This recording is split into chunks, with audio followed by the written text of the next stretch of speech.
All right, like, click, and subscribe, do all that. You already know what time it is. Georgia laying a smackdown on South Carolina, 45-16. 3 minutes left in this one. Nothing else to speak of on this. Georgia will go 6-2. Carolina will fall to 2-7. Georgia ran for about 314 yards, giving the business on the ground. You got JT Daniels from Georgia, 10-16, 139 yards, 2 TDs, 1 pick. Then you have Lane Dottie for South Carolina, 18-22, 190 yards, 1 TD, 1 pick. Georgia's running back Cook was doing business. 6 carries, 104 yards, 2 TDs. McKitty for wide receiver, 2 catches, 46 yards and a TD. K. Harris from South Carolina had about 17 carries, 53 yards and a TD. And Nick Muse receiving 8 catches, 131 yards and a TD. And that's going to do it. It's done deal, and that's it. And then you got Duke and Georgia Tech. Both of them trash, 2-5, 2-6, wasting time. But bottom line is, it's looking like Georgia Tech is going to go 3-5, 49-33. They're pretty much going to run this clock out and probably call it a daggone day. And up here, not really no competition right here. Texas A&M laying a smackdown on LSU, 20-0. Fourth quarter, 6 minutes and 20 seconds left on the clock. I don't think there's nothing else needs to be said right there. The top 5 team in the country, about to go 6-1. LSU will fall to 3-4. And there you have it, and that's all that needs to be said about that. LSU only rushed for 27 yards. That ain't going to get it done. LSU, no, not LSU. Texas A&M rushed for 164 yards. 143 of those were on to Spiller with a TD. You know what I'm saying? Kellen Mond, 11-34, 105 yards. That's pretty much it for quarterbacking. LSU side, Finley, 9-25, 118 yards and threw 2 TDs. Obviously, that's what happened in this game, and that's pretty much what it is. And then we got a close game, a real game, Pac-12 stuff. Utah is up on Washington, 21-17. They're trying to get their first win. Washington's trying to stay undefeated. They got the ball, 3 minutes, 24 seconds left on the clock. Let's see what happens. Utah did a lot of their work tonight with the ground game, 215 yards on the ground. Utah quarterback Bentley, 15-20, 139 yards, 1 TD, 1 pick. Washington quarterback Morris, 17-30, 201 yards, 1 TD, and 3 picks, which is the reason why Washington is behind right now. And if you didn't think Georgia Tech and Duke was over, Georgia Tech just scored 56-33. It's done deal, and that's it. Virginia Tech upsets Villanova in basketball. What the heck? That happened? That took place? Washington still trying to do something. They're still down by 4, 21-17 to Utah. Minute 6, 15 left, 33. Checks it down, gets a first down, out of bounds, stops the clock. Washington scores a touchdown. They go up 24-21 ahead of Utah. Now I want you to understand something. In the first half, Utah was up 21-0. Washington erased the deficit and scored 24 unanswered points, and now it's 36 seconds left for Utah to try to do something or try to make up for the mess that they just occurred. And it's picked off. Washington will stay undefeated. 3-0. Utah falls to 0-2. And now you guys Pac-12 action. UCLA against Arizona. I picked UCLA in this one because I don't think Arizona has the backers to stop this. But it's 20-10 nonetheless. 9 minutes left in the game.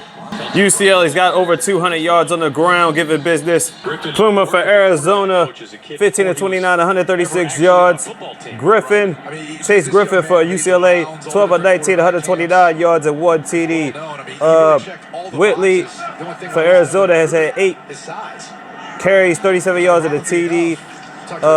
Berryhill has had 4 receptions and 50 yards.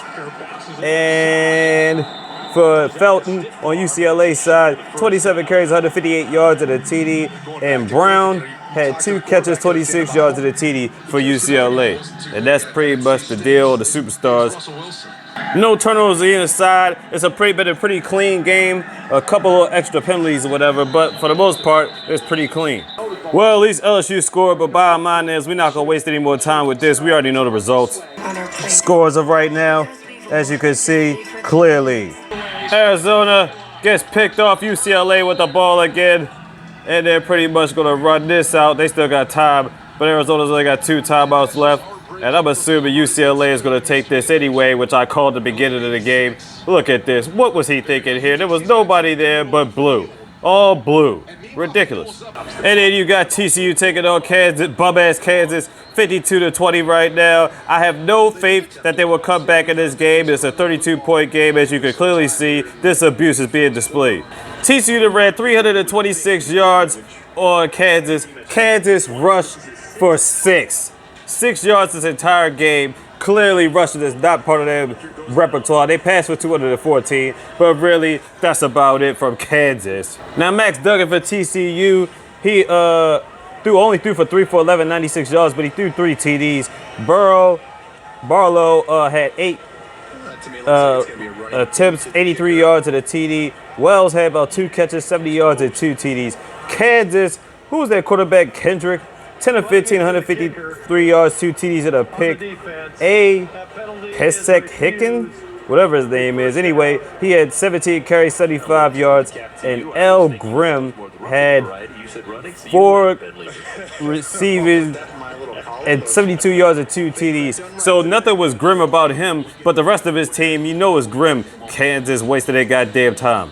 Hey, remember back to my YouTube video when I posted up about 2 months ago? 28 views, by the way. But, you know, when I was talking about they couldn't beat Coastal Carolina. Now, granted, Coastal Carolina is a good team. But bottom line is, you're supposed to be representing the Big 12. You're supposed to be about that life. And I said then, Kansas has not had a winning season since 2008. 12 years of ridiculously dumpster juice, landfill leftovers, junkyard residue, all around trash. And I said back then, if they couldn't beat them, they ain't going to get a win. They ain't going to have a win season, and they ain't be able to do nothing. Point blank, period.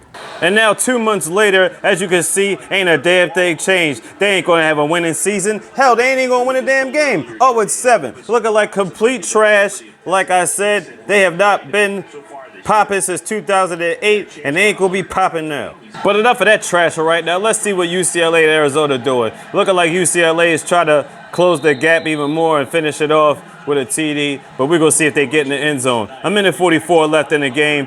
Pac-12 greatness. Look at Bruins' schedule coming up next. Colorado is not an easy one. California, oh, they already got those with it. Oh, Arizona State ain't going to be easy. USC, you know what I'm saying? They got those 2 left in their schedule. And touchdown Bruins, and that's going to do it. Done deal, 27-10. Let's appreciate the run. Bam. Done deal. And not surprising, TCU scores again. 59-20. Look at this. Look at this rushing. 328 rushing yards to Kansas' 8. 8 yards on the ground. Trash. And it's very apropos because they got 8 yards on the ground and they're about to be 0-8. Wasting everybody's time. Jayhawks, clearly, once again, like I said, a basketball team, not a football team.